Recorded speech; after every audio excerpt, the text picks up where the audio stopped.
मैं आपको थोड़ी सी आइडिया दूंगा। और देखो, अगर बात वही है, ठीक है ना, अगर किसी चीज को बड़ा चढ़ा के बताया जाए तो बहुत बड़ा चढ़ा के बताया जा सकता है, लेकिन डाइस जैसे मैंने किया मैं वैसे ही आपको कराऊंगा। और उसके बाद आप ये देखना कि आपको चीजें समझ आ रही है या नहीं। अगर आपको चीजें नहीं समझ आ रही है तो मैं रिस्पॉन्सिबल हूँ। आप ये नहीं कह सकते जब मैं पढ़ा रहा हूँ कि सर हमने तो पहले इस तरीके से पढ़ा था या फलाने सर इस तरीके से पढ़ा रहे, सबका अलग तरीका है। चाहे कोई किसी भी तरीके से पढ़ा रहा हो, मेन ये देखा जाएगा कि पेपर में किसके आंसर सही है, ठीक है ना। तो अब मैं जो स्टार्ट करा रहा हूँ वो देखना, ठीक है। डाइस आपको पता है पास ही होता है, ठीक है। ठीक। तो अगर देखा जाए तो इसमें कितने फेस होते हैं? 6।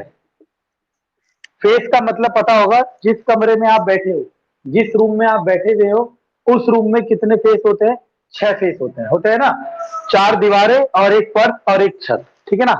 तो अगर 6 फेस, और ये ज्यादातर क्यूब शेप का होता है, कई केस में क्यूबॉइड शेप का हो सकता है, इससे कोई फर्क नहीं पड़ेगा, ठीक है ना।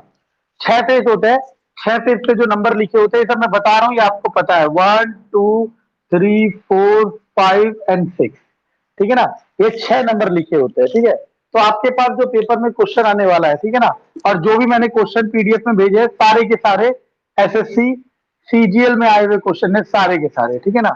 और इससे ऊपर का लेवल आपको नहीं करना मेरे हिसाब से, ठीक है। तो डाइस में 2 टाइप की होती है, एक होती है स्टैंडर्ड, एक नॉन स्टैंडर्ड। स्टैंडर्ड डाइस किसे कहते हैं? ऐसी डाइस जिसके सम ऑफ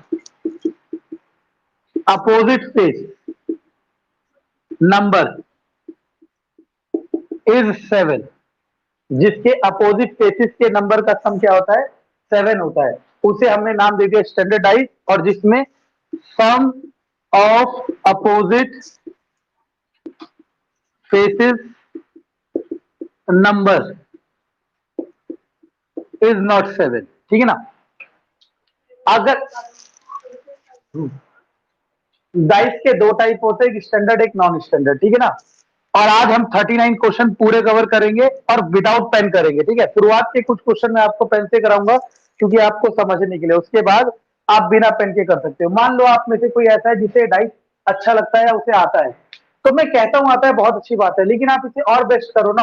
हो सकता है आप अभी इसे पेन से सॉल्व करते हो, अब आप इसे बिना पेन के सॉल्व करने की कोशिश करो, है ना। तो देखो, इसके बाद अगर स्टैंडर्ड डाइस की बात करते हो तो एक के अपोजिट क्या होगा? 6, और 2 के अपोजिट क्या होगा? 5, 3 के अपोजिट क्या होगा? 4। और ये फिक्स रहेगा, क्यों? क्योंकि इसके अपोजिट फेसिस का सम क्या होता है? 7 होता है। तो ये नंबर फिक्स रहेंगे अगर वो स्टैंडर्ड डाइस है तो। अगर वो नॉन स्टैंडर्ड डाइस है तो कोई भी फेस किसी के भी साथ आ सकता है, ऐसा कोई रूल नहीं है। और जो क्वेश्चन आने वाला है क्लास आपके पास, वो नॉन स्टैंडर्ड डाइस का आएगा, स्टैंडर्ड डाइस का क्वेश्चन कभी भी नहीं आएगा। लेकिन हालांकि कुछ एग्जाम्स में ऐसा हमने देखा है कि कभी कभी, क्योंकि देखो होता क्या है, जब हम चीजों को बहुत कठिनाई से देखने की कोशिश करते हैं तो कभी कभी चीजें बहुत आसान होती है, लेकिन हम उसे भी कठिनाई से देखने के चक्कर में उसे गलत कर देते हैं।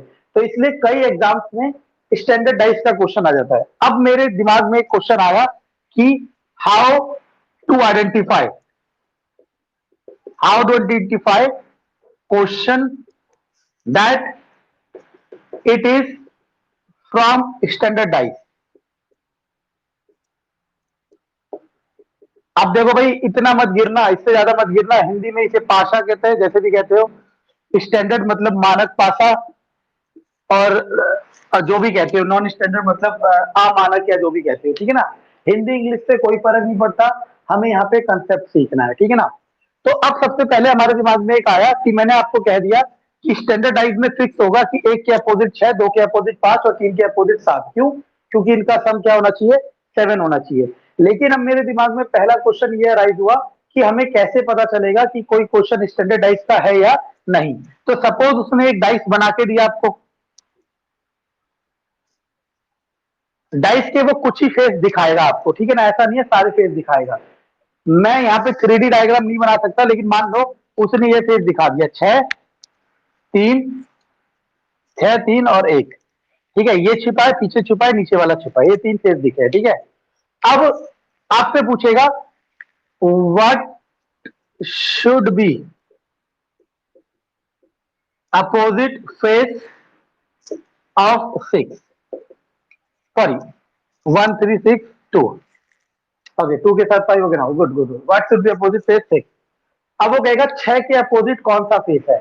तो अगर जब भी क्वेश्चन में आपको ऐसा क्वेश्चन दिख जाए जिसमें पासे का सिर्फ एक ही रूप दिखा रखा हो, आपको अकेला रूप, तो आपको ये मान के ही चलना है कि 99% केसेस में, ऑलमोस्ट सभी केसेस में वो डाइस क्या होती है, स्टैंडर्ड होती है। अगर एक फेस दिखा रखा है, सिर्फ एक फेस, और उनमें जो नंबर दिखा रखे हैं उनका अपोजिट फेस पूछेगा, तो वो क्वेश्चन हमेशा किससे आता है, स्टैंडर्ड डाइस से आता है। तो आपको याद ही है कि 6 के अपोजिट क्या होगा, 1, क्योंकि 6 और 1 क्या होता है, 7। अगर वो 2 के अपोजिट पूछता तो क्या आता, 5। अगर वो 3 के अपोजिट पूछता तो क्या आता, 4। आपको याद है ये क्वेश्चन में मैंने यहाँ 1 लिख के मिटाया क्यों, क्योंकि 1 6 के अपोजिट होता है, क्योंकि दोनों का सम क्या होना चाहिए, 7, इसलिए 1 इसके साथ कभी भी एडजेसेंट में नहीं आ सकता। तो क्लास हमने यहाँ पे ये सीखा, तो क्या सीखा हमने क्लास, हमने सबसे मेन चीज सीखी कि स्टैंडर्ड डाइस का जब भी क्वेश्चन आएगा स्टैंडर्ड डाइस का, तो वो डाइस का एक ही फेस दिखाएगा आपको, और अगर वो एक से ज्यादा फेस दिखा रहा है तो वो नॉन स्टैंडर्ड डाइस का क्वेश्चन है। तो कभी होता क्या है, जनरली स्टार्ट हम नॉन स्टैंडर्ड डाइस से ही करते हैं, लेकिन कई केस मैंने ऐसे देखे कि मैं कराया जा रहा, लेकिन जब क्वेश्चन आया और ये क्वेश्चन आ गया, अब बच्चा इसको सोच नहीं पाता, क्योंकि हम जितने भी क्वेश्चन करेंगे उसमें मल्टीपल फेस दिखाते हैं, मतलब एक से ज्यादा फेस दिखाते हैं, लेकिन इसमें अकेला फेस, और बच्चे फिर फंस जाते हैं। तो ये क्या हो गया, स्टैंडर्ड डाइस का क्वेश्चन हो गया, ठीक है ना। पहले ये नोट करो, फिर इसको नोट करो, फिर मैं आपको एक लाइन दिखाऊंगा, वो नोट करना है।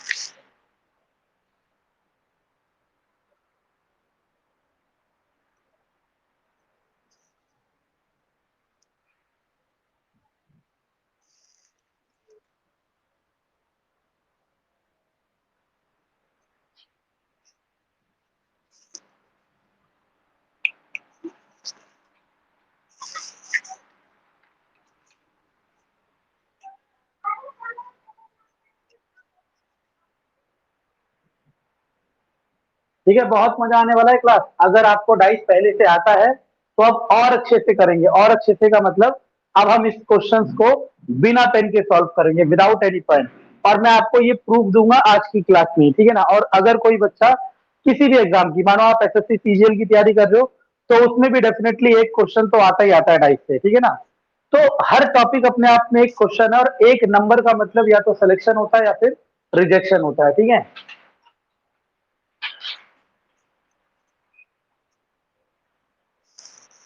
चलो, नोट कर लिया क्लास।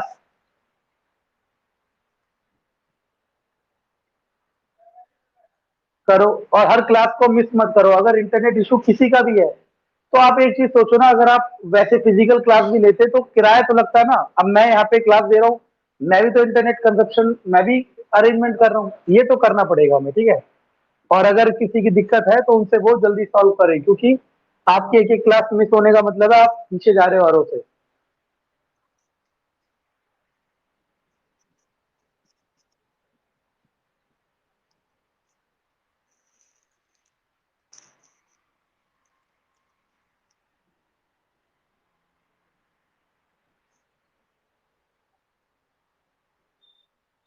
ओके गुड, अब एक लाइन लिखो, इंग्लिश में ही लिखा देता हूँ, फर्क नहीं पड़ता, एनओटी नोट डाल के लिखना।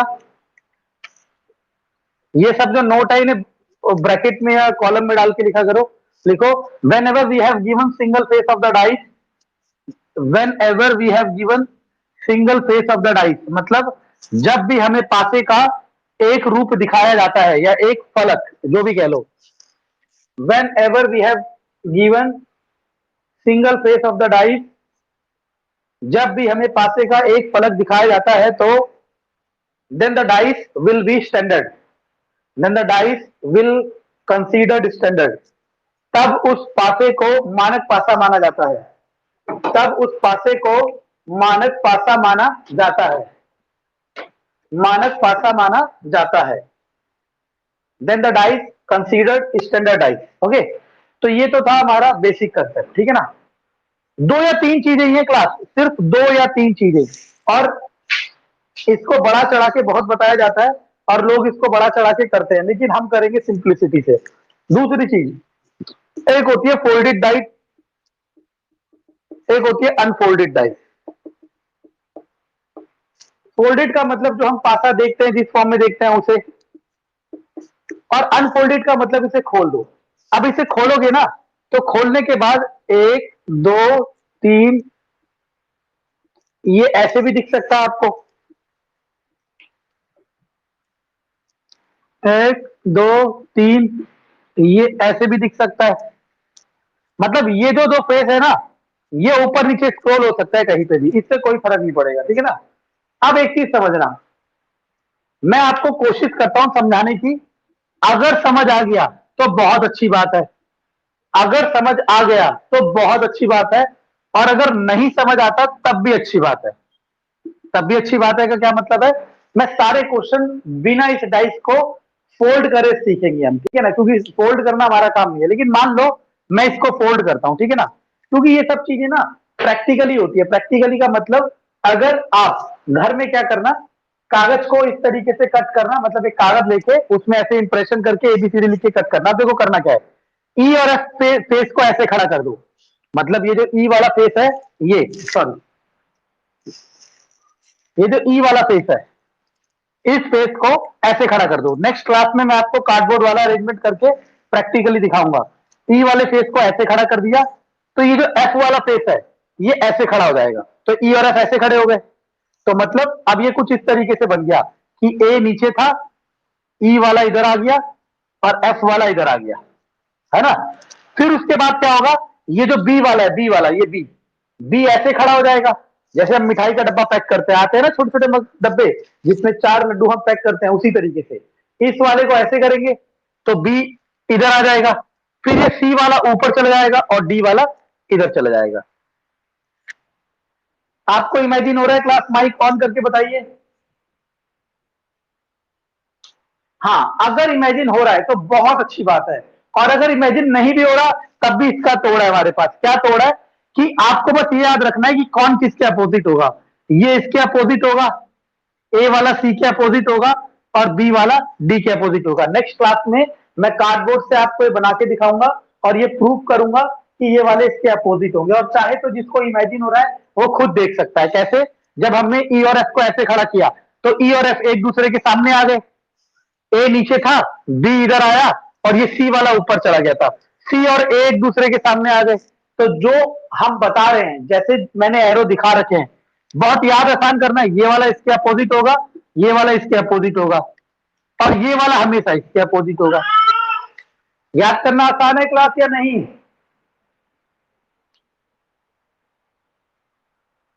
Class, tell me, is it easy or not? Kavita, समझ आया ये? हाँ, अगर डाइस फोल्ड हो रही है आपसे तो बहुत अच्छी बात है, लेकिन जो सिलेक्शन पा रहा है वो बिना डाइस फोल्ड करे कर रहा है, क्योंकि रहेगा तो यही हर बार फिक्स। लेकिन अब याद रखना, गधों की तरह ये मत याद कर देना कि ए सी के अपोजिट है, ऐसा कुछ नहीं कहा मैंने। अगर इस तरीके से दिया होता, A B D C E Z, तो मैं उनके अंदर के वेरिएबल की बात नहीं कर रहा, बस उनके फेस की बात कर रहा हूं, नहीं समझे? ए बी के इक्वल है, लेकिन इस बार ए सी के इक्वल था, तो ये फर्क नहीं पड़ता कि इस खांचे के अंदर किसका नाम लिखा है। आपको बॉक्स के हिसाब से याद करना है कि इस लंबे वाले में तो एक एक छोड़ के बराबर होगा, और उसमें ये किनारे वाले दो बराबर होंगे। बस जिसको ये याद हो गया या जिसने ये समझ लिया, अब वो डाइस के सारे क्वेश्चन कर सकता है। अब एक चीज समझना, यहां से हम कंक्लूजन क्या निकालते हैं। मान लो हम इसके हिसाब से करते हैं, ये डाइस 1, ये डाइस 2, ये डाइस 3, नहीं है। मैं डाइस 1 2 3 किसी को भी लेके चलता हूं, मानो 1 को लेके चलता हूं, 1 बोरी 1 को लेके चलूंगा, तो ए के अपोजिट, अपोजिट के लिए ओ लिख दिया, अपोजिट सी है, और बी के अपोजिट डी है, और ई के अपोजिट एफ है। क्लास, ये चीज समझ आई या नहीं?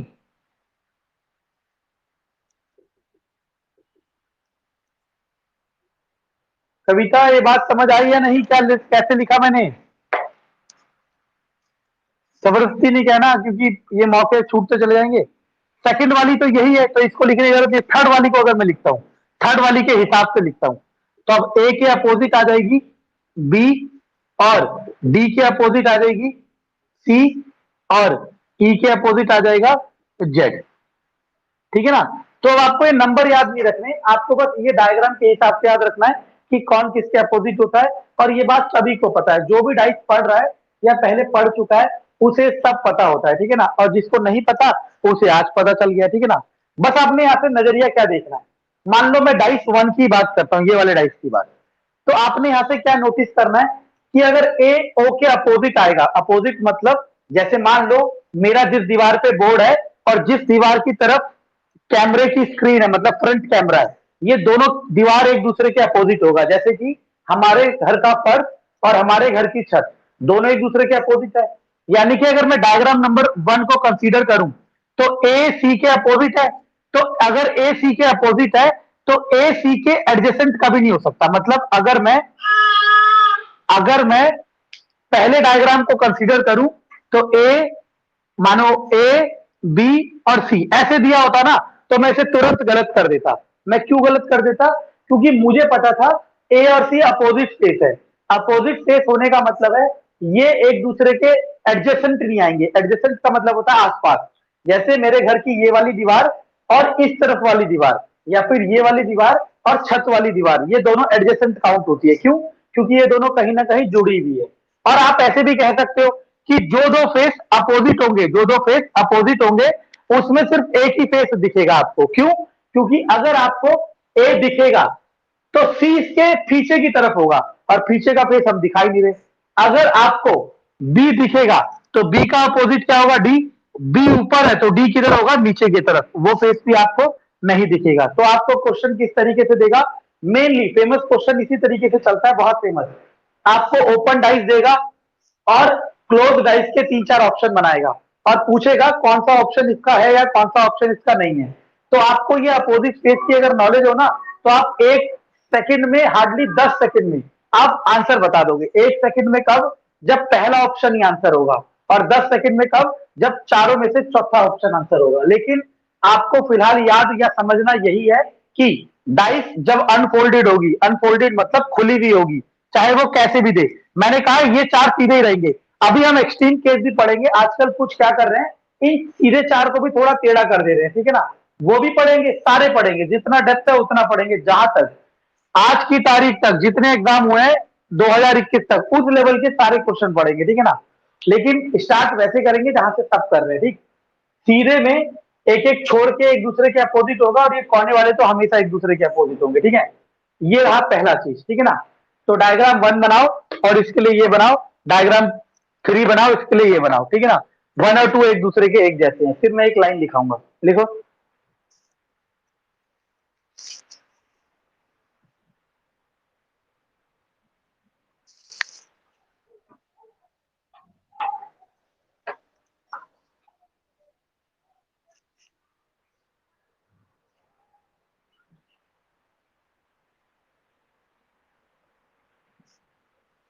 ये स्कोरिंग टॉपिक है। इस टॉपिक में से चाहे एक क्वेश्चन आए, दो क्वेश्चन आए, छूटता नहीं है। प्लस ये समय बचाएगा। अगर एक क्वेश्चन 1 मिनट में है तो ये वाला क्वेश्चन 10 सेकंड में सॉल्व हो जाता है। ठीक है ना। 10 सेकंड बहुत कह दिया। ठीक है। और अगर वो 10 सेकंड में या 20 सेकंड में सॉल्व कर लेते हो तो आपको 40 सेकंड बचते हैं, और वो 40 सेकंड आप किसी और क्वेश्चन में इन्वेस्ट कर सकते हो। सारा खेल टाइम का है। ठीक है ना। क्वेश्चन तो कोई भी सॉल्व कर देगा। एक पढ़ने वाले बच्चे, नाइन्थ के, जो अच्छा बच्चा पढ़ने वाला हो, वो सारे क्वेश्चन सॉल्व कर देगा एसएससी के रीजनिंग के, चाहे सीजीएल का हो किसी का हो। लेकिन वो पेपर नहीं निकाल सकता ना। क्यों? क्योंकि पेपर निकालने के लिए दिमाग के साथ साथ स्पीड की जरूरत है।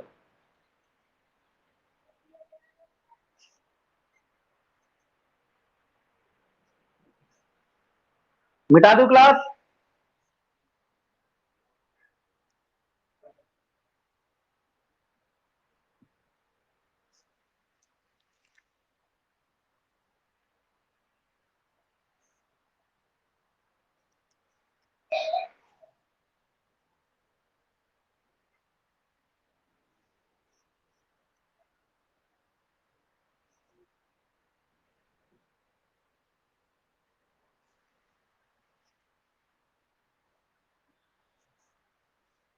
ओके, बस थोड़े दिन का समय समय और है, फिर मैं इसे थोड़ा और डिजिटाइज करूंगा। डिजिटाइज का मतलब होता है कि हमारा क्वेश्चन भी स्क्रीन में चलेगा और फिर मैं उस पे सॉल्व करूंगा, ठीक है, जैसे प्रोफेशनल करते हैं, ठीक।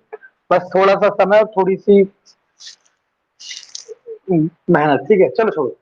अब ना दूसरा, पहला मैंने पहली टाइप तो बता दिया कि पहला क्वेश्चन बन सकता है आपके पास स्टैंडर्ड डाइस का। दूसरी चीज बता दी कि अनफोल्डेड डाइस का। अनफोल्डेड डाइस में दोनों हो गए क्या, कि या तो अनफोल्डेड से फोल्डेड करवाएगा या फोल्डेड से अनफोल्डेड कराएगा, दोनों केस हो सकते हैं, क्वेश्चन के थ्रू एक्सप्लेन करूंगा। तीसरा केस वो बहुत अच्छा लगता है मुझे, क्या इसमें क्या होता है, इसमें दो केस होते हैं तीसरे में, कि आपको ना वो क्यूब के फेसेस देगा और अपोजिट फेस पूछेगा, वो आपसे पूछेगा अपोजिट फेस। ये अपोजिट फेस वाला ना मैं क्वेश्चन के थ्रू कराऊंगा, ठीक है ना, क्योंकि क्वेश्चन के हिसाब से मैं समझा पाऊंगा क्या कह रहे हैं, लेकिन ये भी बहुत आसान होता है, ठीक है ना। तो चलो अब मैं आपके साथ स्क्रीन शेयर करता हूं और एक एक करके क्वेश्चन आपको दिखेंगे और उन क्वेश्चनों को हम वन बाय वन सॉल्व करेंगे, ठीक है ना। ओके,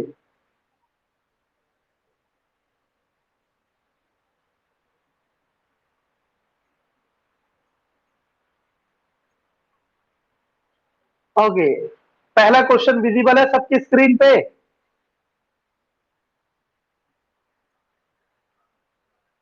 पहला क्वेश्चन विजिबल है सबकी स्क्रीन में, यस और नो।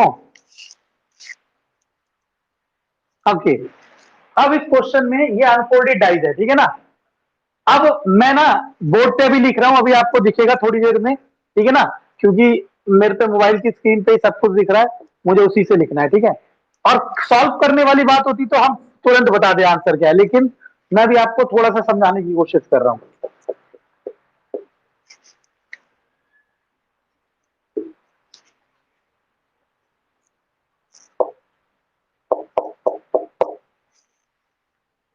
ओके, तो आपने डायग्राम देख लिया अनफोल्डेड का, तो अभी ऐसे ही डील करते हैं, ठीक है ना।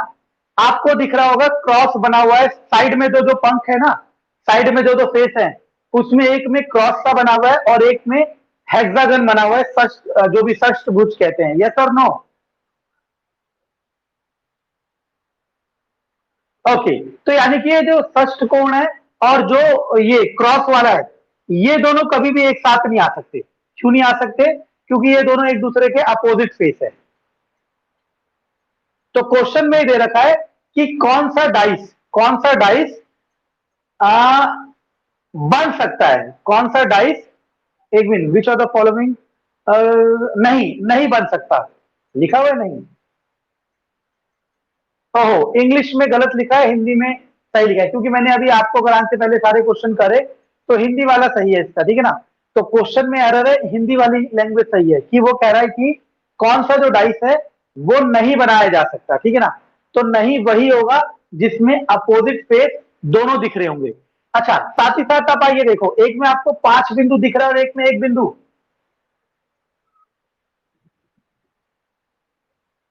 ये 5 बिंदु और 1 बिंदु एक दूसरे के अपोजिट होंगे, यस और नो।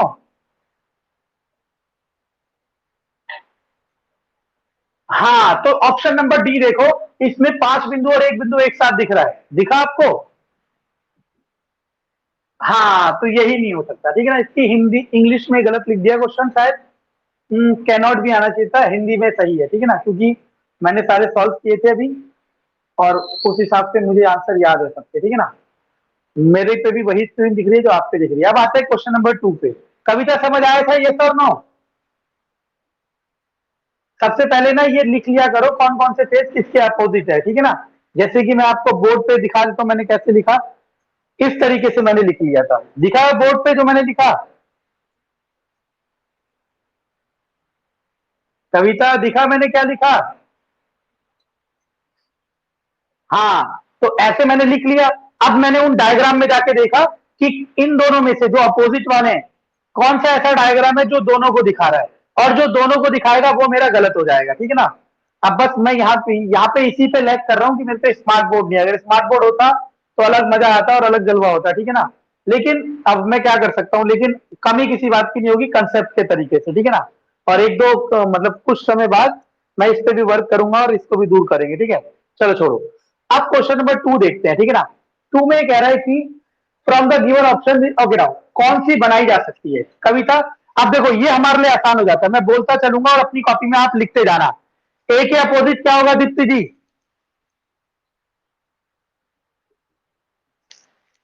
बोलिए दीप्ति जी, ए के अपोजिट क्या? सी, सी तो है नहीं, डी। हाँ, और बी के अपोजिट कविता?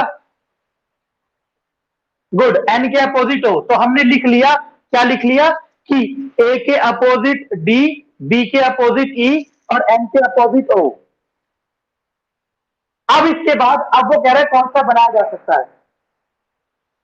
तो हमने कहा था कि माइक ऑफ कर लो, जिसका माइक ऑन है, माइक आवाज उनको रिकॉन्सिलेशन हो रहा है। हमने कहा था कि हमने कहा था कि जो दो अपोजिट फेस एक साथ दिखेंगे वो वाला नहीं बन सकता। तो अब मैं ऑप्शन एलिमिनेट करता हूं। ऑप्शन नंबर 1 देखो, इसमें ए और डी एक साथ दिख रहा है, जबकि ए और डी अपोजिट फेस है, तो ए तो नहीं बन सकता। अब बात आते हैं ऑप्शन नंबर बी पे। ऑप्शन नंबर बी पे हमारा, सॉरी, ऑप्शन नंबर बी में हमारा ए के साथ ओ हो सकता है, ए के साथ बी हो सकता है, तो ऑप्शन नंबर बी ही हमारा आंसर है। लेकिन हम ऑप्शन सी को भी चेक करा देते हैं आपको। आप देखो, आपके साथ एन और ओ अपोजिट फेस है, लेकिन ऑप्शन नंबर सी में एन और ओ दोनों फेस दिख रहे हैं, इसलिए ऑप्शन नंबर सी भी नहीं हो सकता। ऑप्शन नंबर डी को अगर देखो तो आपको बी और ई एक साथ दिख रहे हैं, जबकि हमारे हिसाब से बी और ई भी क्या होने चाहिए, अपोजिट फेस होने चाहिए, इसलिए ऑप्शन नंबर डी भी नहीं हो सकता। तो B for Bombay is our answer. समझ आया क्लास आपको? यस और नो, माइक ऑन करके बताइए। हाँ, तो बहुत आसान है। चलो अगला करते हैं, question number third. Question number third में हम करते हैं कि from the given option which answer can be form by the following now, fold करके। तो मैं कॉपी में लिखते जा रहा, दीप्ति जी और कविता जी लिखो। 1 के अपोजिट 5, 2 के अपोजिट 4 और 3 के अपोजिट 6। लिख लिया आपने?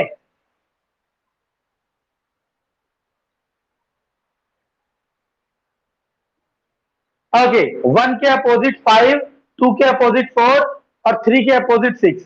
अब आपको ऑप्शन देख रहे हैं, वो कह रहा है कौन सी आकृति बनाई जा सकती है।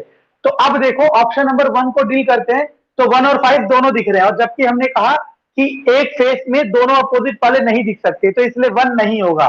डू के ऑप्शन नंबर बी की बात करते हैं, तो 2 और 4 एक साथ दिख रहे हैं, वो भी नहीं हो सकता, क्योंकि 2 और 4 एडजस्ट अपोजिट फेस हैं। ऑप्शन नंबर सी की बात करते हैं, तो आपको 4, 6, 1 और 6, ऑप्शन नंबर सी हो सकता है, क्योंकि इसमें कोई भी अपोजिट फेस एक साथ नहीं है। ऑप्शन नंबर डी की बात करते हैं, 2, 3, 6, जबकि 2, 3, 6 और 3 और 6 अपोजिट फेस थे, तो ये भी नहीं हो सकता। तो बचा सी फॉर कैट। दीप्ति जी समझ आया, यस और नो? ये सीजीएल का 2017, और ये तो आप मानते हो ना कि सीजीएल से टफ आपका रीजनिंग नहीं आएगा, यस और नो? सीजीएल तो पता है ना आप लोगों को? सीजीएल एसएससी के द्वारा कराया जाता पेपर है, और वो ऑलमोस्ट आईएएस पेपर हो चुका है, क्योंकि इसमें इतना कंपटीशन है, तो उससे टफ नहीं आएंगे आपके रीजनिंग के क्वेश्चन, ठीक है ना। चलो हटाओ, अब करते हैं क्वेश्चन नंबर 4, ठीक है ना। अगली क्लास, मतलब कुछ क्लासों बाद, 10-15 क्लास बाद मैं डिजिटल राइटिंग पैड खरीदूंगा, फिर मैं इसके ऊपर राइट करके बोर्ड, मतलब इसी पे लिख सकता हूँ, थोड़ा और अच्छा हो पाएगा, ठीक है। लेकिन अभी फिलहाल ऐसे ही करो, कंसेप्ट समझो। वो कह रहा है कि 3 फेस दिखा रखे हैं, ठीक है ना। अब वो अपोजिट फेस बता रहा है, तो मैं ना इस वाले को फिलहाल बनाने की कोशिश करता हूं, ठीक है। 1 मिनट बना देता हूं, फिर आपको स्क्रीन दिखाता हूं, ठीक है ना।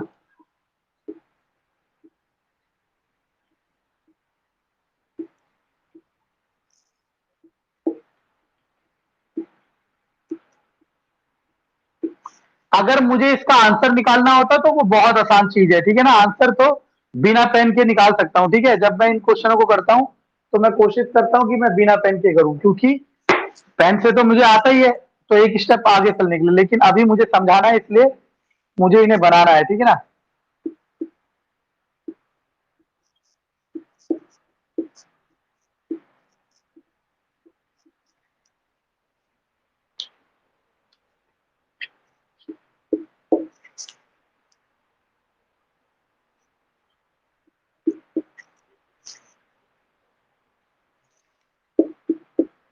ओके, क्लास, अब आप, मैं स्क्रीन पे आ रहा हूं, स्क्रीन देखना।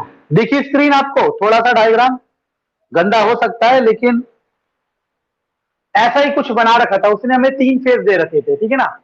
तो मैंने आपको जो ये थर्ड वाला मार्क कराया था, ये वाला टाइप आ गया हमें करने के लिए, ठीक है ना। तो इस टाइप में ना 2 तरह के क्वेश्चन होते हैं, 2 तरीके के क्वेश्चन। पहला क्वेश्चन तो यही कि मतलब पूछेगा अपोजिट फेस ही, पूछेगा वो अपोजिट फेस ही, लेकिन 2 तरीके से पूछ सकता है। अब दोनों तरीके क्वेश्चन के थ्रू समझाता हूं, और इसको अच्छे से समझना। क्लास नहीं समझ आए तो दोबारा पूछ लेना, क्योंकि फोल्डेड अनफोल्डेड बहुत आसान हो गया है बच्चों के लिए, क्योंकि उन्होंने याद कर लिया कौन किसके अपोजिट है, ठीक है ना। अब ये वाले पे आते हैं, ठीक है। चल देखो, अब ना जिसके अपोजिट पूछे वो पूछ रहा है अपोजिट ऑफ 5, उसको देखो कहां कहां है, दिख गया। अब 2 तरीके के क्वेश्चन आते हैं, समझना, और दोनों को मैं समझाऊंगा और एक ही बारी में क्लियर हो जाएंगे, ठीक है ना।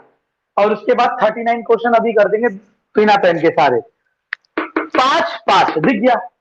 अगर इन दोनों 5-5 वाले फेस में, अगर इन दोनों 5-5 वाले फेस में जो बाकी 2 नंबर दे रखे हैं, जो बाकी 2 नंबर दे रखे हैं, जैसे यहाँ 3 और 6 दिया है, ठीक है ना, और इसमें 3 और 6 और इसमें 3 और 6, अगर इन तीनों फेस में, इन तीनों डाइस में से देखो, इस 5 वाले के साथ, इस 5 वाले के साथ क्या क्या दिया है, हमें दे रखा है 3 और 6, और इस 5 वाले के साथ हमें क्या दे रखा है, 2 और 4। अगर इन तीनों डाइस में, इन तीनों डाइस में सुनना, या तो 3-6 शेष होता, सॉरी एक मिनट, इन तीनों डाइस में से किसी 2 डाइस में, इन तीनों डाइस में से किसी 2 डाइस में या तो 3-6 वाला फेस होता, या फिर 2-4 वाला फेस होता, तो हमारा काम आसान हो जाता। मान लो इस वाले में, suppose for example in that dice we have 3 and 6, suppose. अगर क्वेश्चन ये होता, पहले यहां पे क्या था ये मैं तो भूल ही गया, एक मिनट, लेट मी,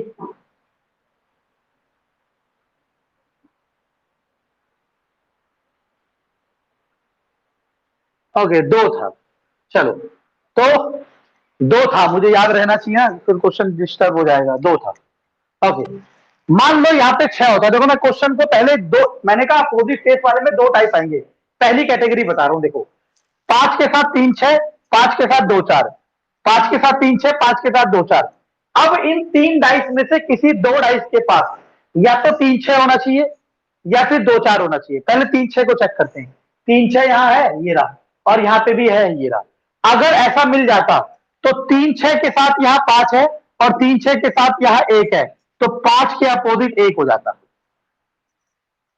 क्या कहा मैंने, अगर इस पे भी 3-6 होता और इन दोनों में से किसी के पास भी 3-6 होता, तो यहां 3-6 के साथ जो फेस आया है और यहां 3-6 के साथ 5 है, तो ये 5 वाले का अपोजिट होगा। चाहो तो मैं इसका कंसेप्ट भी बता सकता हूं, लेकिन अगर आपको आंसर चाहिए स्पीड से, तो बहुत आसान तरीका यही है। कंसेप्ट देखना चाहो तो देखो, 3-6 एडजेसेंट फेस है, ये भी 3-6 एडजेसेंट फेस है, यानी कि 3-6 के, ये सॉरी, ये 3-6 के साथ एक मिला हुआ है, मतलब जो एक वाला फेस है वो 3 से भी कनेक्टेड होगा, 6 से भी कनेक्टेड होगा। तो यानी कि जो फेस ये पीछे चला गया, वही वाला फेस एक ऐसा फेस है जो 3 से भी कनेक्ट है और 6 से भी कनेक्ट है, इसीलिए वही वाला फेस पीछे होगा। और अगर वो वाला फेस पीछे है और 5 आगे है, तो यही तो अपोजिट होंगे। ये इसका है कंसेप्ट। और लेकिन कंसेप्ट से ज्यादा आसान तरीका क्या है, 5 के अपोजिट पूछा है ना, तो 5 के साथ कौन कौन से फेस है ये लिख लो। अब ये दोनों फेस अगर किसी भी एक और डाइस में मिल जाते हैं, या फिर ये कोई भी मिल जाता, उनके साथ जो फेस होगा वही अपोजिट होगा। क्लास माइक ऑन करके मुझे बताओ ये चीज समझ आई या नहीं।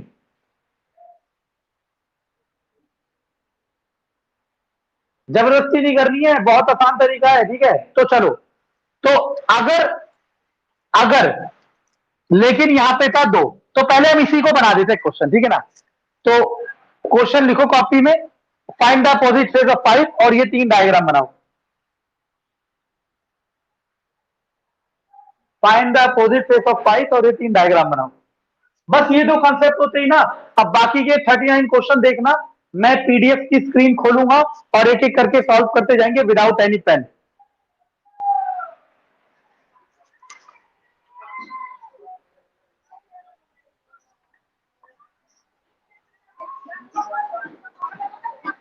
लिख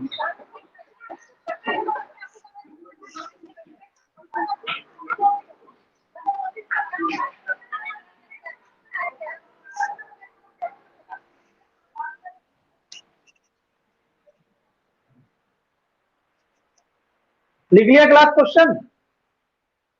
ओके गुड। अब देखो, अब आंसर आ गया 5 का अपोजिट फेस है 1 आंसर।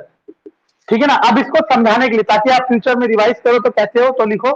थोड़ा इंग्लिश में लिखा रहा हूं, समझना कोशिश करना, या हिंदी में लिखो। लिखो, पीछे डाइस नंबर 1 दे दिया, A, dice number B, dice number C. थोड़ा सा कहानी में लिखा रहा हूं पहली बार, ताकि जब भी आप रिवीजन करो आपको स्ट्राइक करे। लिखो, डाइस ए और बी में, डाइस ए और बी में 5 के साथ, डाइस ए और बी में 5 के साथ 3 6, 3,6, 3,6 तथा 2,4 है। 3,6 तथा 2,4 है। मतलब ए में 3 और 6 है और बी में 2 और 4 है। अगर दिए हुए पासों में, डाइस मतलब पासे, अगर दिए हुए पासों में किसी भी पासे में, किसी भी पासे में 3,6 या 3,6 या 2,4 आता है, 3,6 या 2,4 आता है, तो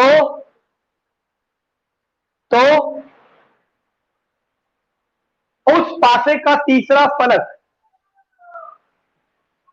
उस पासे का तीसरा फलक 5 के विपरीत होगा। उस पासे का तीसरा फलक 5 के विपरीत होगा। जैसे कि दिए हुए क्वेश्चन में, दिए हुए प्रश्न में, जैसे कि दिए हुए प्रश्न में, जैसे कि दिए हुए प्रश्न में पासे सी में, पासे सी में 3,6 आया है, पासे सी में 3,6 आया है, 3,6 आया है,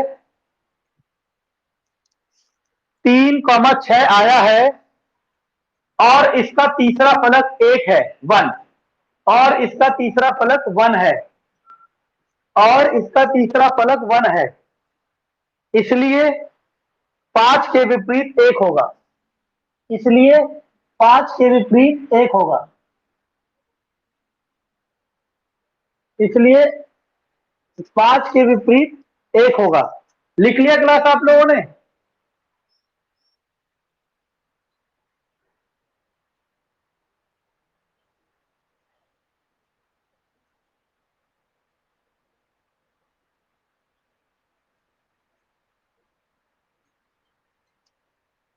क्लास लिख लिया आप लोगों ने?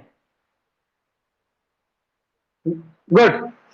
अब असली क्वेश्चन पे आते हैं। यहां था 2, ये लिखाया मैंने इसलिए ताकि आप फ्यूचर में इसको रिवाइज करो। अगर आप इसे आने वाले 2-3 हफ्ते तक लगातार रिवाइज करोगे, मतलब हर दिन इसे रिवाइज करोगे, 1 हफ्ते 2 हफ्ते, फिर आपको ये लिखा हुआ देखने की जरूरत नहीं है। अब इसमें दूसरा टाइप, दूसरे टाइप में क्या होगा क्लास, कि आपके पास 5 के साथ 3 6, 2 5 के साथ 2 4, अब उसमें ना तो 3 6 मिलेगा ना 2 4 मिलेगा। जब इस तरीके का क्वेश्चन आ जाए, जब इस तरीके का क्वेश्चन आ जाए, उसे ये लोग सबसे टफ कैटेगरी में काउंट करते हैं, और हम उसे समझते हैं अब क्या है। ठीक है ना? बहुत आसान है। आपको कुछ नहीं करना, इसको या इसको किसी को भी लेके चलो, एक को लेके चलो, मानो इसको लेके चले, 5 लिख दो यहां पे, क्योंकि 5 के विपरीत पूछा है। अगर किसी और के विपरीत पूछा होता तो उसको लेके चलते। 5 को लेके चलो। अब चलना है घड़ी के हिसाब से। घड़ी समझते हो ना, क्लॉकवाइज घड़ी ऐसे चलती है, पढ़ तो लिया क्लॉक। तो 5 के बाद कौन आ रहा है? 3, 3 के बाद कौन आ रहा है? 6।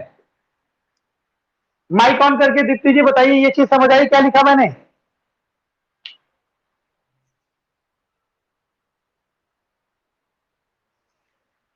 क्लास समझ आई जो मैंने लिखा? राउंड नहीं, क्लॉकवाइज घुमाना है, क्लॉकवाइज चलना है आपने घड़ी की तरह। 5 के बाद जो आएगा उसे लिखना है, फिर उसके बाद जो आएगा उसे लिखना है। ये एक्चुअल में ट्रिक है और आपको इसी से करना है। पता है क्यों? क्योंकि अगर इसे कंसेप्ट से करोगे ना तो पता है एक्चुअल में क्या करना था, आपको अपने मन में डाइस इमेजिन करनी है और वो करना टाइम टेकिंग है। कर तो कोई भी लेगा, मैं भी कर लूंगा, आप भी कर लोगे, लेकिन पेपर में वो तरीका सही नहीं है। ठीक है, अब इस वाले में 5 ये रहा, क्लॉकवाइज चलोगे तो 5 के बाद कविता कौन सा फेस आ रहा है?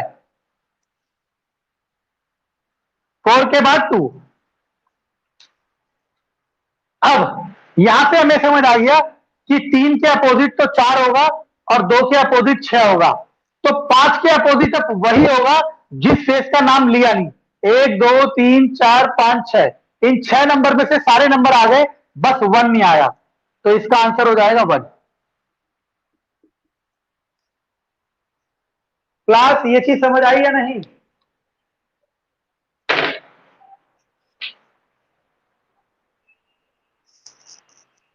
क्लास माइक ऑन करें और मुझे बताएं ये समझ आया या नहीं आया।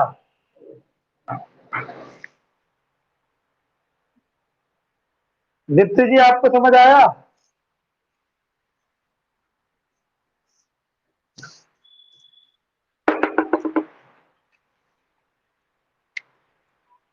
साथ में नहीं, आपको मैंने कहा ऐसे घड़ी की तरह चलना है, घड़ी की तरह। हाँ साथ में दिया है लेकिन घड़ी की तरह चलना है। जब घड़ी की तरह चलोगे तो 5 के बाद किसको देख रहे हो आप? हाँ 4 के बाद 2 को, बस मैं यही तो कह रहा हूं, ट्रिक का मतलब है यहाँ पे बहुत सारी चीजें अजीब अजीब सी चीजें कर रहे हैं लेकिन आंसर आ रहा है, और इसीलिए सारी दुनिया वही कर रही है। ठीक है ना? ये समझ आया नहीं आया बताओ? चलो, अब ये लिख लो, मतलब कैसे लिखोगे मैं लिखाता हूं, लिखो। इसे भी एक बार हिंदी में लिखा देता हूं ताकि एक बार रिवाइज करने के, तो लिखो, दिए गए पासे ए बी सी में, दिए गए पासे ए बी सी में 5 के विपरीत, 5 के साथ 3,6, 5 के साथ 3,6 तथा 2,4 आया है। 5 के साथ 3,6 तथा 2,4 आया है। 5 के साथ 3,6 तथा 2,4 आया है।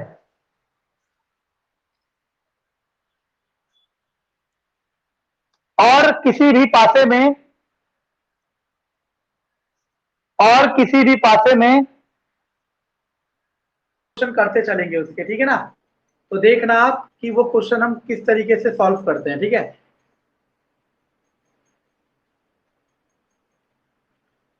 और बिना पेन के करेंगे क्योंकि पेन मेरे पास भी नहीं है और आप स्क्रीन में देख रहे हो, आप भी, बस आप समझना कि हम कर पा रहे नहीं कर पा रहे। चलो ठीक है, थोड़ी, चलो क्वेश्चन नंबर 5 देखते हैं। ठीक है ना? विजिबल है आप दोनों को यस और नो क्वेश्चन?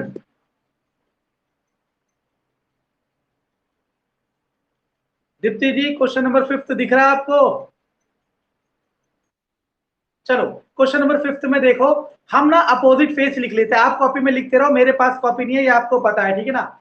4 बिंदु और क्रॉस, अपोजिट फेस है, कॉपी में लिख लो 4 बिंदु, मतलब 4 बिंदु बनाओ, उसके अपोजिट क्रॉस, लिख लिया?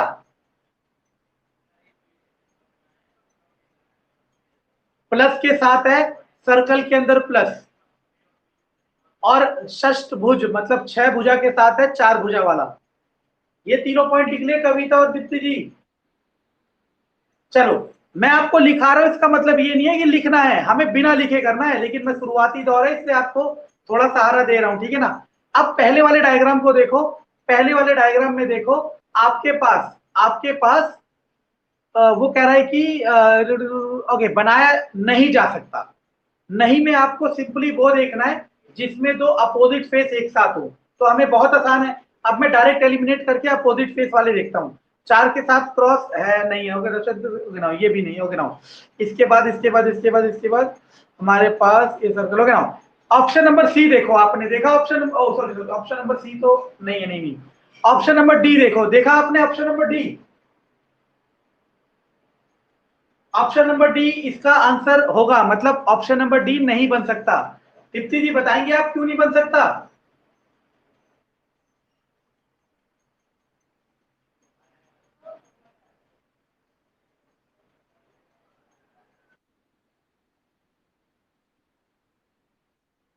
पे वो एक साथ दिख रहे हैं इसलिए नहीं बनेगा। कविता समझ आया या नहीं? ये सारे सीजीएल के क्वेश्चन है और सीजीएल का पेपर लेवल बहुत हाई होता है आपके पेपर से, ठीक है ना। तो इससे टफ क्वेश्चन नहीं आएंगे, अभी और क्वेश्चन दूंगा 40-50, लेकिन इनको कर लो, बहुत बड़ी बात है, ठीक है ना। अब क्वेश्चन नंबर 6 देखो। क्वेश्चन नंबर 6 में तो नंबर है, नंबर 1 के अपोजिट 5, 6 के 3, 2 के 4। अब वो कह रहा है कौन सी आकृति मोड़कर बनाई जा सकती है। बनाई जा सकती है में तो करना अभी भी वही है, अपोजिट फेस जहां पे 7 दिख रहे होंगे उन्हें हटाते चलेंगे। तो 1 के साथ 5 था, 1 के साथ 5। ऑप्शन नंबर बी हट गया, क्यों? क्योंकि 1 और 5 एक साथ दिख रहा है। ऑप्शन नंबर डी भी हट गया, क्यों? क्योंकि उसमें भी 1 और 5 एक साथ दिख रहा है। अब 6 के साथ 3, 6 के साथ 3, ऑप्शन नंबर सी भी हट गया। तो option A is our answer. Deepti ji समझ आया किस तरीके से कर रहा हूं मैं? इसी तरीके से करना है, पेन तो यूज नहीं किया ना मैंने। मैंने पेन तो यूज नहीं किया ना क्लास। इसी तरीके से आपको करना है, शुरुआत में आप कर सकते हो, वो आपकी चॉइस है। कविता एक बार और बताओ इसका आंसर कैसे करना है। गुड। चलो, ये सारे सीरियल के आए हुए और पेपर के ईयर लिखे हुए, चाहे आप चेक कर सकते हो। अगला क्वेश्चन आता है, क्वेश्चन नंबर 7। कह रहा है 3 फेस दिखा रखे हैं, वो कह रहा है 1 के अपोजिट कौन सा होगा। ये वो वाला टाइप आ गया, अपोजिट फेस वाला। अब इसमें 1 दूसरे और तीसरे डाइस में दिख रहा है। दूसरे डाइस में 1 के साथ कौन है, 6 और 3, और तीसरे डाइस में 1 के साथ है 2 और 5। अब 6 और 3 और 2 और 5 किसी और में दिख रहा है नहीं, तो ये वो वाला क्वेश्चन हो गया क्लॉकवाइज या एंटी क्लॉकवाइज। तो इसके कॉपी में बना लो आप, फिलहाल शुरुआत कर रहे हो, पहले वाले में 1 को देखो, 1 के हिसाब से घड़ी की तरह चलोगे तो 1 के बाद 3 आएगा और 3 के बाद 6 आएगा। दीप्ति जी समझ आया? 1 के बाद 3 और 3 के बाद 6।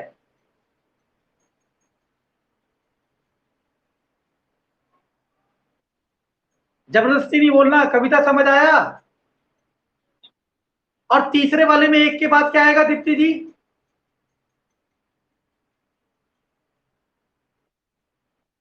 गुड। 1 के बाद 5, 5 के बाद 2। 1 के बाद 5, 5 के बाद 2। आपने कॉपी में लिख लिया, तो आपको कॉपी में लिखने के बाद ये दिख गया कि 3 के अपोजिट 5 है और 2 के अपोजिट 6 है। तो 1 के अपोजिट क्या होगा कविता? Good, that is 4। अब आप मुझे बताओ कि पेन की जरूरत थी या नहीं। गुड। मैं बार बार कह रहा हूं जो मैं करा रहा हूं बेस्ट है आपके लिए, ठीक है ना। अगर यही एग्जाम एसएससी सीजीएल के लिए बच्चा तैयारी कर रहा होता तो उसे थोड़ा सा इससे टफ क्वेश्चन कराते, ठीक है ना। Okay, question number 8। उसने कहा 2 position of a cube are shown below. 2 position दे रखी है, अब उसमें कह रहा है 4 के अपोजिट कौन सा होगा। यहाँ 4 के अपोजिट 5 और 2 है, सॉरी 4 के साथ 5 और 2 है, और वहां तो 4 है ही नहीं, है ना। अब याद करो, देखो अब ये क्वेश्चन ना, आपको तो लग रहा है कि हमने जो पढ़ा उसमें से किसी भी टाइप से नहीं होगा, लेकिन ये क्वेश्चन है वैसा ही, बस आपको समझना है, ठीक है। तो मैं इसको बना देता हूं दोबारा यहाँ पे बोर्ड पर, बोर्ड पे शेयर करते हैं इसको। देखो हमारे पास मैं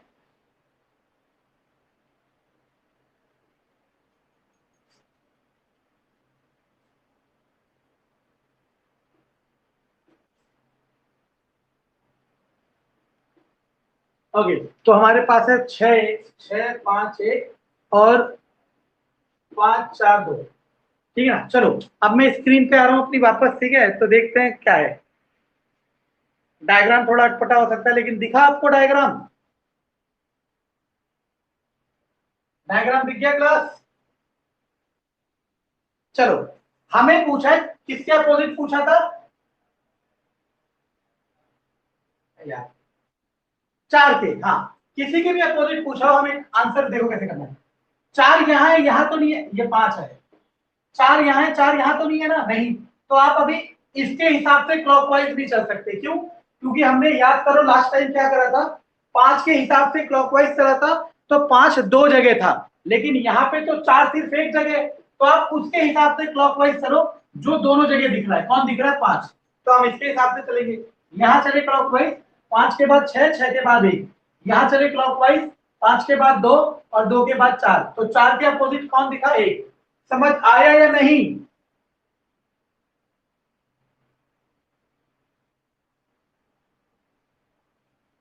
क्लास समझ आया या नहीं?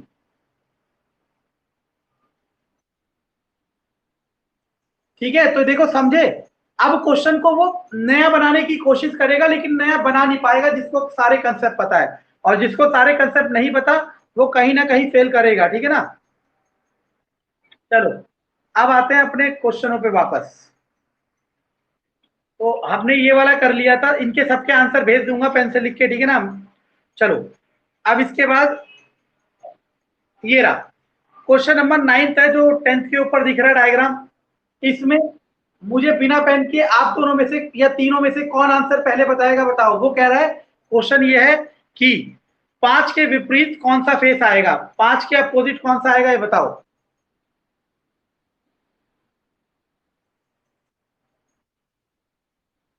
ये 10th के ऊपर दिख नहीं रहा, ये राइट हैंड साइड पे जो एसएससी सीजीएल 2017 के ऊपर लिखा हुआ है, राइट हैंड साइड पे एक क्वेश्चन चल रहा है, ये देखो मैं मार्क करता हूँ, हो ये पेन भी है, ये वाला क्वेश्चन दिखा। चलो ओ ये तो सही है, अब मैं इसी पे कर दूंगा, देखो। अब चार मैं कर देता हूं, देखो वो कह रहा है 5 के अपोजिट कौन सा होगा। 5 तो दो बार है नहीं, दो बार 4 दिख रहा है और एक दिख रहा है, किसी एक के हिसाब से बना लेता हूं। मानो 4 के हिसाब से बनाता हूं। पहली डाइस में, इस वाली डाइस में, इस वाली डाइस में 4 के साथ क्लॉकवाइज चलोगे फिर 5, और 5 के बाद 3, और उस वाली डाइस में चलोगे तो 4 के बाद 1, 1 के बाद 2, तो 5 के अपोजिट कौन दिखा, 1। समझ आया कविता, यस और नो। और ये तो क्या कहा, चलो दोबारा देखते हैं। हाँ बता रहे देखो, ये तो सही चीज मिल गई मुझे, ठीक है। देखो भाई एक मिनट रुको। अब देखो ये हमने कहा 5 के अपोजिट पूछा है, तो दो डाइस में 5 होना चाहिए था, दो डाइस में तो 5 है नहीं, हमारा 5 नहीं है दो डाइस में, लेकिन दो डाइस में 4 है और 1 है। तो इन दोनों के हिसाब से करता हूं, तो मैं इन दोनों के हिसाब से करने की कोशिश करता हूं।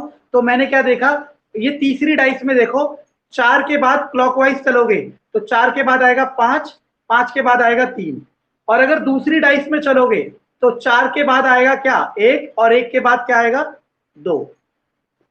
4 के बाद 1, 1 के बाद 2, तो 5 के अपोजिट कौन सा हो गया, 1। 3 के अपोजिट कौन सा हो गया, 2। और 4 के अपोजिट कौन सा होगा, जो नंबर छूट गया वो नंबर कौन सा है, 6। तो वो 5 के अपोजिट पूछ रहा है, तो 5 के अपोजिट क्या हो गया, 1। समझ आया दीप्ति जी आपको। गुड। अब ये और भी अच्छा होता जा रहा है हमारे लिए, हम चीजों को सीख रहे हैं, लेकिन मैं 10-15 दिन बाद वैसे भी इसको और अच्छा करता, ठीक है ना। चलो क्योंकि टेक्निकल प्लेटफॉर्म पे आना, बस थोड़ा पैसे लगते हैं, लेकिन वो करेंगे अब थोड़ा सा धीरे धीरे। चलो अब इसके बाद हम आते हैं क्वेश्चन नंबर 10th पे। क्वेश्चन नंबर 10th में कह रहा है two position of a cube are shown below will come opposite to the face of, ये सिंबल डेल होता है, डेल। आपको फर्क नहीं पड़ता इसे डेल कहते हैं या बेल कहते हैं या गाय कहते हैं भैंस कहते हैं, आपको फर्क नहीं पड़ता। डेल के अपोजिट पूछ रहा है, तो देखो पहले वाले केस में डेल के साथ ना इन्फिनिटी और अल्फा, ये जो ऐसे दिख रहा है ना, ऐसे ये लूप सा बन रहा है 8 जैसा, इसे इन्फिनिटी कहते हैं, और ए वाले जैसे को अल्फा कहते हैं। आपको फर्क नहीं पड़ता कि क्या कहते हैं, ठीक है ना। उधर देखो कौन कौन से, बीटा थीटा अल्फा। तो आप इसको भी कैसे करोगे, अपोजिट वाले दो ही तरीके से होते थे, कैसे होते थे, या तो अगर डेल के अपोजिट पूछा है तो दो डाइस में डेल के साथ जो फेस है कॉमन होना चाहिए, या फिर हम क्या करते हैं, ये देखते हैं दोनों डाइस में या तीनों डाइस में कौन सा फेस कॉमन है। तो दीप्ति जी बताए कौन सा फेस कॉमन दिख रहा है, अल्फा। दिखा आपको अल्फा दीप्ति जी। हाँ गुड। तो मैं पहली डाइस में देखो, अल्फा के बाद, पहली डाइस में अल्फा के बाद क्या चल रहा है क्लॉकवाइज, ये इंफिनिटी, फिर इंफिनिटी के बाद कौन चल रहा है, ये डेल, ठीक है ना। दूसरी डाइस में देखो, अल्फा के बाद, मैं थोड़ा अल्फा अलग बना रहा हूं, अल्फा के बाद थीटा, और थीटा के बाद बीटा। अब किसके अपोजिट पूछा था उसने, डेल के, तो डेल के अपोजिट कौन दिख रहा है आपको, बीटा। डेल के अपोजिट कौन दिखा आपको, बीटा। ये डेल के अपोजिट कौन दिखा, बीटा। तो आवर आंसर इज, कहां गया, बीटा। समझ आया कविता, ये तो आसान हो गई चीजें हमारे लिए। चलो अगला 18वां ये हो गया। अब इसके बाद अब आप कोई सा भी कर सकते हो सारे, ठीक है ना। जैसे यही वाला उठा लेते हैं, 11वां क्वेश्चन। 11वें क्वेश्चन में कह रहा है कि हिंदी में पढ़ लेते हैं, नहीं बनाया जा सकता, ठीक है ना। अब नहीं बनाने वाला आसान है, आप देख लोगे कौन किसके अपोजिट है। आपने देखा ये वाला इसके अपोजिट है, ये वाला इसके अपोजिट है, और ये वाला इसके अपोजिट है, ठीक है ना।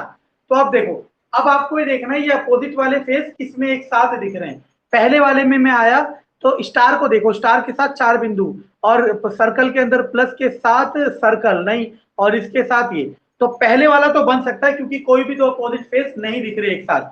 और दूसरे वाला स्टार के साथ, दूसरे वाला नहीं बन सकता। समझ आया कविता क्यों?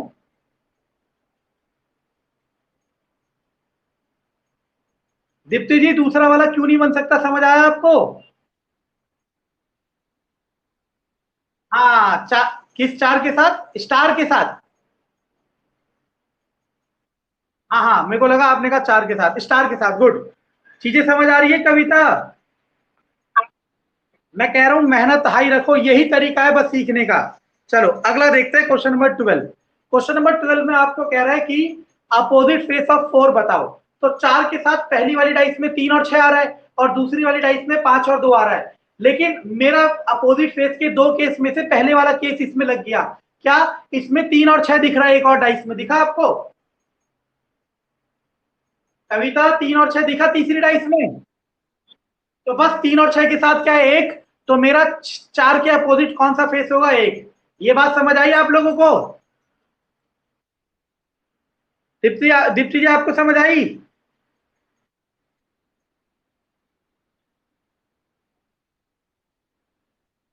ना ना, आप यही तो मैं कह रहा हूं, जो क्लॉकवाइज वाली ट्रिक है ना, वो जब ही लगेगी जब ये वाला केस नहीं लगेगा। कौन सा केस? जैसे पहली वाली डाइस में 4 के साथ 3 और 6, दूसरी वाली डाइस में 4 के साथ 5 और 2 है।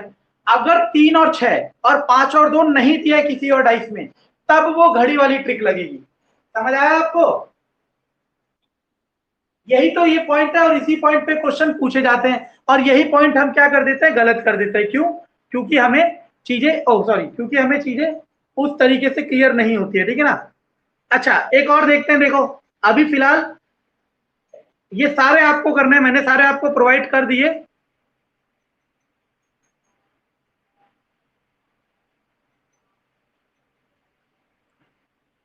ये सारे ऐसी हैं, फोल्डेड अनफोल्डेड सारे के सारे।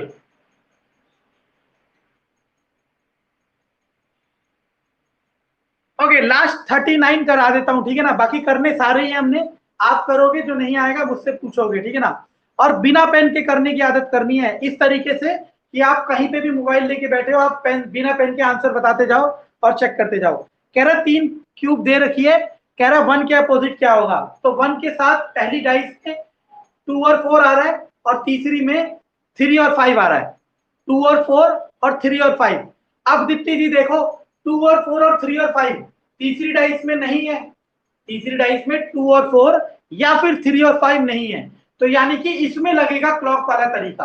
और क्लॉक वाला तरीका लगाने के लिए आप बनाओ, कॉपी में लिखो, या बिना कॉपी में लिखे हो जाएगा। मैं यहां लिख देता हूं, देखो क्या लिखना है कि 1 के अपोजिट पूछ रहा है। पहली डाइस में 1 के बाद आएगा क्लॉकवाइज 2, और 2 के बाद आएगा 4, और दूसरी डाइस में 1 के बाद आएगा क्या? 3, और 3 के बाद आएगा 5। तो यानी कि 2 के अपोजिट 3 है, और 4 के अपोजिट 5 है। तो 1 के अपोजिट क्या होगा? सिर्फ कौन होगा? 6 होगा। समझ आया कविता? और दीप्ति जी आपको समझ आया?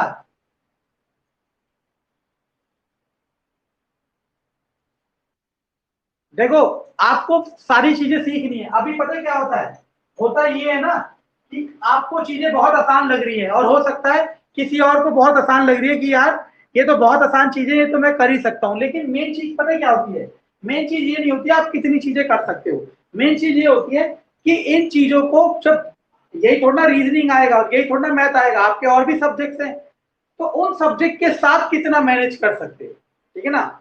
उसके बाद, क्योंकि अभी तो ये इंडिविजुअली रीजनिंग, आपने 1 घंटा रीजनिंग सोचा, तब तो आपका दिमाग चला। लेकिन जब पेपर में बैठे होंगे, आपके दिमाग में बहुत खिचड़ी बन रही होगी, तब आप इन चीजों को इतना स्मूथली